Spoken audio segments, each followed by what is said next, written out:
1975-এর 15ই August ইথারে ভাইসা আসা এই বজ্র নির্ঘোষ শুনছিল দেশবাসী। প্রবল প্রতাপশালী শেখ মুজিবের শাসনের অবসান হয়েছে, সারা দেশে কারফিউ জারি হয়েছে। কিন্তু কি অবাক ব্যাপার, কারফিউ ভেঙে দলে দলে উৎফুল্ল জনতা নেমে আসছে রাস্তায়। চারিদিকে মুক্তির আনন্দ, এক বর্বর স্বৈরাচারের পতন হয়েছে। তারপর সন্ধ্যাবেলা খন্দকার মোস্তাকের পাশে কোমরে রিভলভার গুজে যেই অফিসার শপথ নেওয়াতে যাচ্ছেন তিনি ছিলেন মেজর ডালিম।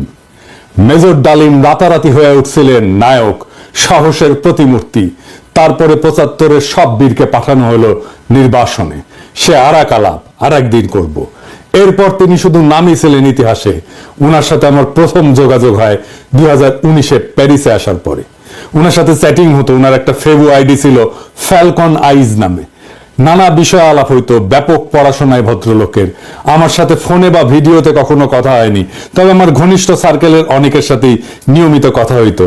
আমি কথা বলতে চাইছিলাম, উত্তরে বলছিলেন বলবো সময় হইলেই।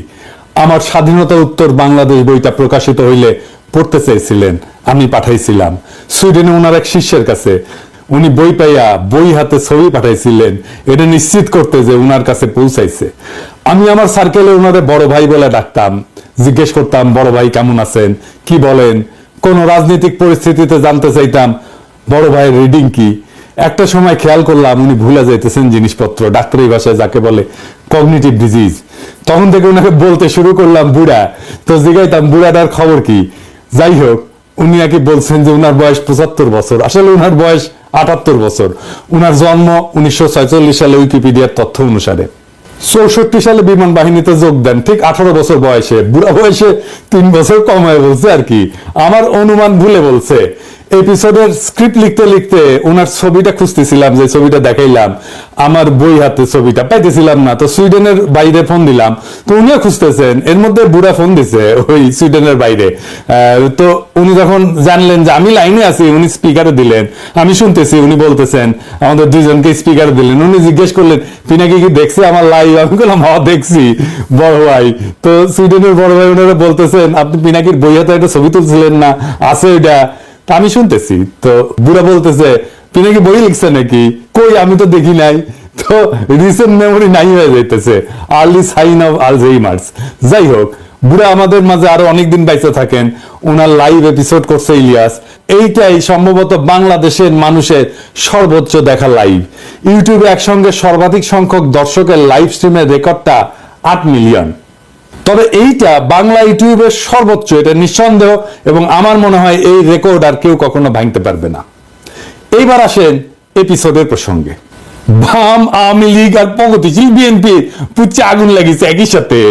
যাই হোক, আমি সবগুলা আগুন নিয়ে আজকে কথা বলবো না, কয়েকটা আগুন নিয়ে কথা বলি। প্রথম অভিযোগ কি, মেজর ডালিম নাকি খুনি। আসলে কি মেজর ডালিম খুনি? আসলে না, খুঁজে দেখি। বিপ্লবী এবং সৈনিকদের খুনি বলা যায় না, কারণ তাদের কর্মকাণ্ড এবং উদ্দেশ্য সাধারণ অপরাধীর সাথে তুলনা করা যায় না। আদালত যখন প্রাণ নাই সেটাকে খুন বলা যায়? একজন সৈনিক যখন দেশের শত্রুকে হত্যা করে সেটাকে অপরাধমূলক কাজ? একজন নারী যখন তার ধর্ষককে হত্যা করে ফেলে ধর্ষণের সময় সেটাকে অপরাধ না? সেটা না। কেন না? এর কয়েকটা কারণ আছে, বুঝে দেখি। 1 নম্বর কারণ, নৈতিক পার্থক্য, মোরাল জাস্টিফিকেশন। বিপ্লবীরা সাধারণত বিদ্যমান শাসন ব্যবস্থার অন্যায় বা নিপীড়নের বিরুদ্ধে সংগ্রাম করে। তাদের কর্মকাণ্ড একটা বৃহত্তর সামাজিক এবং রাজনৈতিক পরিবর্তনের উদ্দেশ্যে পরিচালিত হয়, বৃহত্তর স্বার্থে। নৈতিক দৃষ্টিকোণ থেকে এটা ন্যায় যুদ্ধ, জাস্ট ওয়ার, এই ধারণার সাথে সম্পর্কিত। সৈনিকেরাও একটা প্রতিষ্ঠিত রাষ্ট্র বা আদর্শ রক্ষার জন্য কর্তব্য পালন করেন। 2 নাম্বার, উদ্দেশ্যের মাহাত্ম্য, এটাকে ইংরেজিতে বলে এন্ডস ভার্সেস মিনস। বিপ্লবী বা সৈনিকদের কর্মকাণ্ডের উদ্দেশ্য ব্যক্তিগত স্বার্থ না, বরং এটা বৃহত্তর সমাজ জাতির জন্য। দার্শনিক ইমানুয়েল কান্ট বা জন স্টুয়ার্ট মিলের মতবাদে উদ্দেশ্যের গুরুত্ব এবং প্রভাব নিয়ে আলোচনা আছে। মিলের উপযোগবাদ বলে একটা তত্ত্ব আছে। এটা অনুযায়ী যদি একটা কর্ম বৃহত্তর জনগণের কল্যাণে হয় তবে সেটা নৈতিকভাবে গ্রহণযোগ্য। তিন নাম্বার, সমাজের দৃষ্টিভঙ্গি বা পারসেপশন বাই সোসাইটি। সমাজ সাধারণত সৈনিকদের রক্ষক এবং বিপ্লবীদের ন্যায়ের প্রতীক হিসাবে দেখে। সময়ের সঙ্গে অনেক বিপ্লবীকে নায়ক হিসেবে স্বীকৃতি দেওয়া হয়। এটার আইনি ব্যাখ্যাও আছে। এক নম্বর হইতেছে যে লেজিটিমেসি অফ অ্যাকশন, মানে রাষ্ট্রীয় বৈধতা। সৈনিকদের কর্মকাণ্ড রাষ্ট্রীয় আদেশের আওতায় ঘটে। আন্তর্জাতিক আইন অনুযায়ী যুদ্ধ বা প্রতিরক্ষায় হত্যা বৈধ, যদি তা যুদ্ধের আইন মেনে চলে। দুই নম্বর হচ্ছে রাজনৈতিক লড়াই বনাম অপরাধ, পলিটিক্যাল স্ট্রাগল ভার্সেস ক্রাইম। বিপ্লবীরা সবসময় বিদ্যমান আইন ভঙ্গ করে। বিপ্লব বা অভ্যুত্থান বিদ্যমান আইনের উপরে। সেই জন্য বিপ্লবীদের কর্মকাণ্ডকে অপরাধ হিসেবে বিবেচনা করা যায় না, কারণ আইন এটা সংজ্ঞায়িত করে বা ডিফাইন করে অপরাধ, আর বিপ্লব এটার উপরে। তা উপরে থেকে এই অপরাধের ডেফিনেশন তো বিপ্লব গ্রহণ করবে না।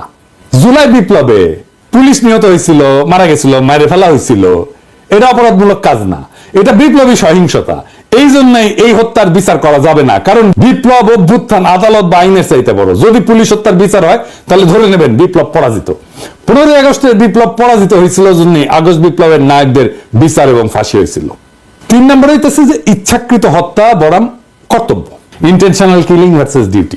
সাধারণ অপরাধী ব্যক্তিগত স্বার্থে হত্যা করে, অন্যদিকে সৈনিকেরা যুদ্ধক্ষেত্রে এবং বিপ্লবীরা সামাজিক রাজনৈতিক কাঠামো এবং বিদ্যমান ব্যবস্থা বদলের উদ্দেশ্যে কাজ করে এবং এর ক্ষেত্রে বিপ্লবী সহিংসতা হয়।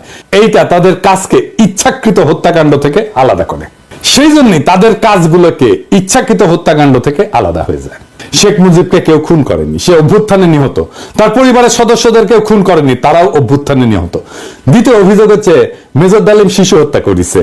আবার ইন্টারেস্টিংলি কৌতুকপ্রদ ভাবে এটা আইসিসে বামেদের কাছ থেকে। হ্যাঁ, মেজর ডালিম কি শিশু হত্যা করেছে? মেজর ডালিম 32 নাম্বার আক্রমণ করে নাই, তারে দায়িত্ব দিতে চাইছিল, সে নেয় নাই। কারণ মুজিব পরিবারের সাথে তার একটা ব্যক্তিগত পারিবারিক সম্পর্ক ছিল। সে গেছিল মুজিবের ভগ্নিপতি আব্দুর রব শেরনিয়াবাতের বাসায়। সেখানে তার 14 বছরের বয়সী মেয়ে বেবি, 12 বছরের বয়সী ছেলে আরিফ এবং 4 বছর বয়সের নাতি সুকান্ত আব্দুল্লাহ, আবুল হাসনাত আব্দুল্লাহর ছেলে, ও মারা যায়। আবুল হাসনাত আব্দুল্লাহ হারামজাদাটা পানির ট্যাঙ্কে ঢুকেছিল, বেঁচে যায়। কিন্তু কথা হইতেছে বাড়ির নারী আর শিশুদের বন্দুকের মুখে ফেলায় পানির ট্যাঙ্কে লুকেছিল কেন হারামজাদাটা? ওইটা জয় বাংলা হইলে তো আরো সুবিধা হইলেনি। যাই হোক, এবার আসেন দেখি মহান বিপ্লবের সময় শিশুদেরকে হত্যা করা হয়েছিল। যতগুলো বিপ্লব হয়েছে ইতিহাসে, যেগুলোর নাম জানি আমরা, যেগুলো নিয়ে কাইত হয়ে পড়ে যায় বিপ্লবীরা, আসেন সেটা দেখি।